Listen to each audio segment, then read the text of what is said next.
Hello everyone, welcome back to my channel Asian Programmer.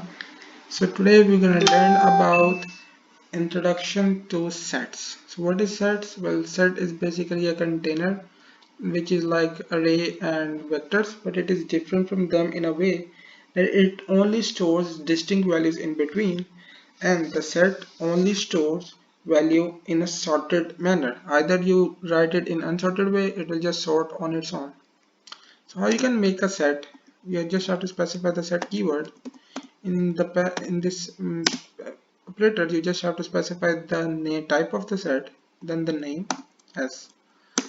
You can insert value in a set by a function called s.insert, name of the vector, then dot insert, then whatever value you want to add. Let's say 15. I want to insert one more value. Let's say insert 20. I just add two values in it. Let's make print function first, because that function we're gonna use it again and again in our program with the name as. So in order to print sets, you have two ways. Either you can do like this: for in between we will create auto I is equal to s dot begin, vector dot begin, whatever the vector name, and I is not equals to s dot end, and I plus plus, and in between we'll just print cout pointer I, and we'll just give a bit space for the clarity, and we'll just print cout handle after the loop. Okay, you can do it like this if you are using C++ above 11 or 11. Okay, if you are not using C++ 11 and you are using below C++ 11, what you can do, you can just make an iterator for the set integer, and then you have to specify iterator keyword, then the name of the iterator I, then the similar thing over here, control C control V. You just have to remove that auto thing. Okay, the second way is this, and the first way or is above these three liner code, and the second way is this. So you choose which way you want to code. It's your choice. I tell you guys both ways. Okay, let's print this set and see what the values will come. Okay, print s. After we run it, the values will show 15 and 20, which we have inserted. Okay, there is another way to insert values. Let's say cout after using emplace. So there is like an emplace function. We can use that s.emplace. Just have to delete it. It just becomes hand. Okay. After using s.emplace, we can just enter one value. Like let's say we will enter 16, and we will print again s and run it. Look at that. The 16 is entered into the set, but the 16 enters between 15 and 20. Why is that? Because set store values in a sorted way. That's why. So the set you can insert value in a set in two ways. Either you use the insert keyword or the emplace keyword. That's it. So after inserting values, what you can do, let's make another set. What if you want to copy a one set into another set? How you can do it? There is like a two way to do that way, that copies of a set as well. Let's do the first way, and we'll just comment this thing. Okay, first way. So the first way is that you make another set in integer type. Let's say I'm naming that set C, and in order to copy that, we will just do s.begin while initializing the C, and we'll say s.end. Either we can do like this. While we're initializing it, we will just copy all the values of s into C. We can do like this, or there is like a second way, which is simple. Like we just say C is equal to s. That's it. With a single operator, you can do like this. It's your choice. So I'm using the second one because it's more easy and easy to understand. So I will remove this and just do that way. C is equal to s.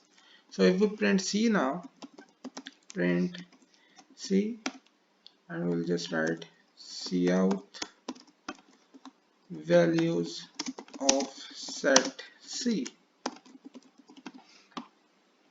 and we'll run it, and you will see the values of set C is similar to values of set S. That's it. That's how you can copy a set. Okay, the next thing I'm going to tell you how you can erase a particular value from a set. Let's say we want to erase value 15 from the set S. How we can erase it? We just write s dot erase, and in between we will just mention the value which we want to erase. Let's say 15, and print again the S, and write cout after erasing the value S value 15 in S. Okay, we will run it. Okay, there's like a semicolon error after S. Okay, we'll print it again. Okay, here you go. Now after erasing the value 15 in S, we get 16 and 20. So just with a single keyword erase, and in that you will just have to send a one particular value you want to erase it. So what if you want to check that 15 value is present in that particular set of hours or not? How you can check that one value is present in our set or not? You can do like this. With the keyword s.count, you will just have to send a value in that. Let's say 15. We'll just erase it. We are saying that if 15 is present in the s.count, it will return 1. If not, it will return 0. So we can conclude it in if, and we'll see if s.count means if it returns 1, then say cout 15 is present in a set. Okay, and if not, we'll just copy this, else 15 is not present in a set, and we'll just print it again and see. So as we delete the 15 from set S, it say 15 is not present in a set, because in set we just have 16 and 20 value. So let's say if we change the value from S to C, in C it's still 15 is present, and if we print that, it say 15 is present in a set C. Yep, 15 is present because we just change this S from C from S. So that's how you can check the count, like if the value is present in that particular set or not. Okay, after that, what if you want to swap the values of set C with S and set S value with C? You just want to swap each set value with each other. Now let's print both the values first. You will see print S first, then we're gonna print C, and above that we'll just print S set values,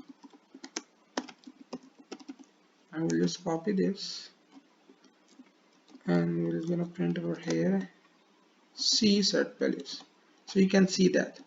And after that, what we're gonna do, we'll just say S dot swap. There is like a swap function.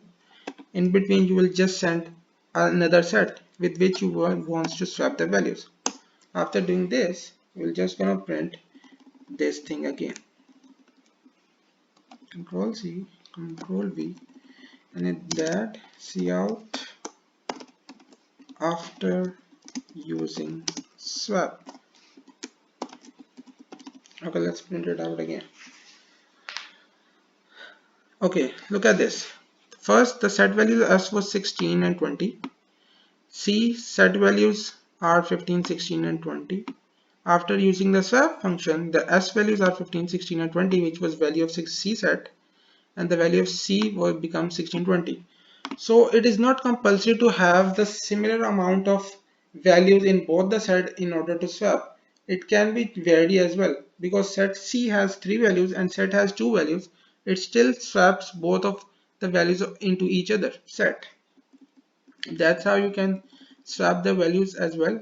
So what if now the next thing we're gonna learn is that what if you want to check is my set is empty or not.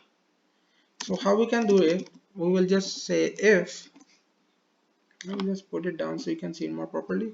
If my set s dot empty, if set is empty, cout s is empty, or else in the else part we will just print s is not empty. Else if we run this and it's saying s is not empty. So how we can empty a particular set? If we want to erase all the elements of a set, how we can do that? We can do that simply with one instruction. Let's say s dot clear, and that's it. And we're gonna use this thing again. Control C and Control V, and before that we're just gonna print cout after using clear function. Now run it, run this thing, and you will see the difference. So first the s was not empty. After using clear function, the set is empty because we just cleared the whole set values of s with this keyword. That's it.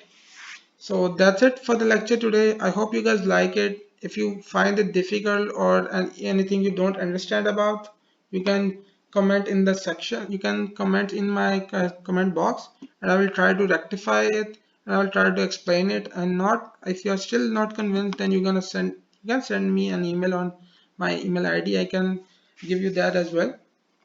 So here is the all of the code, and if you want the code, I will put the link of this code into the description as well. Please like and subscribe my channel. I hope you guys like it. Thank you. Bye bye.